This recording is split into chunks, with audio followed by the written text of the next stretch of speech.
किसी पहाड़ी गांव में एक युवती रहती थी। नाम था आर्या। बचपन से ही उसे रंगों से गहरा लगाव था।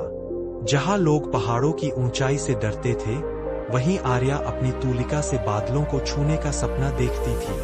हर दिन वह अपने आंगन में बैठकर कुछ नया बनाती, कभी पेड़ों की हरियाली, कभी आकाश का विस्तार और कभी अपने सपनों को आकार देती। पर जैसे जैसे वह बड़ी होती गई, उसका मन जटिल होता गया। अब वह हर रचना के बाद सोचने लगी, क्या ये दूसरों को पसंद आएगी? क्या मैं कभी प्रसिद्ध कलाकार बन पाऊंगी? अगर किसी ने इसे बेकार कह दिया तो? पहले जहां उसके रंग आजाद थे, अब वे जकड़े हुए लगने लगे। उसकी कला जैसे कैद हो गई हो। हर रात वह अपनी अधूरी पेंटिंग के सामने बैठी रहती और दिमाग में हजारों विचारों की आंधी चलती। यह अत्यधिक सोच अब उसके जीवन का हिस्सा बन चुकी थी।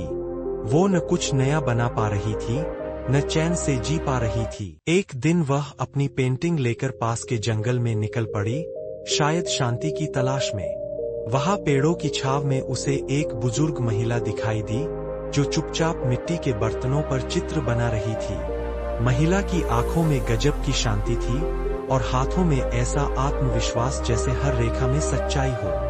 आर्या ने उनसे पूछा, आप बिना रुके कैसे बना रही है? क्या आपको डर नहीं लगता कि ये सही नहीं निकलेगा? महिला मुस्कराई और बोली, बिटिया, जब मैं छोटी थी, मैं भी तेरी तरह बहुत सोचती थी। फिर किसी ने मुझसे कहा, अपने विचारों को ऐसे देखो जैसे एक नदी बह रही हो।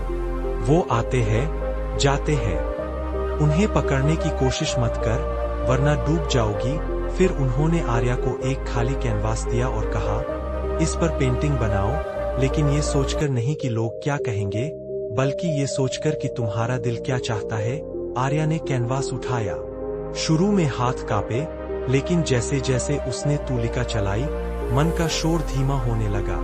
उसने आकाश नहीं, पहाड़ नहीं, बल्कि खुद को पेंट किया, जैसी वो है, जैसी महसूस करती है। हर रंग में उसका डर, उसकी आशा और उसकी आजादी थी। जब वो पेंटिंग पूरी हुई, तो पहली बार उसकी आंखों में आंसू आ गए, खुशी के।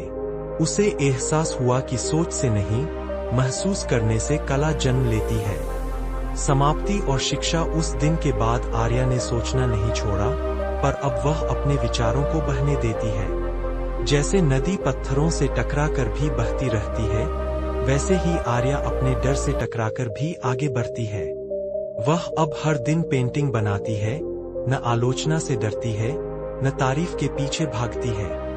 वह बस जीती है, वर्तमान में, सच में और शांति में। हर इंसान के अंदर विचारों की एक नदी बहती है। जब हम उसे रोकते हैं, तो डूबने लगते हैं। जब हम उसे बहने देते हैं, तो उसमें नहाकर हल्का महसूस करते हैं। जरूरत है खुद को स्वीकार करने की, जैसे हम हैं।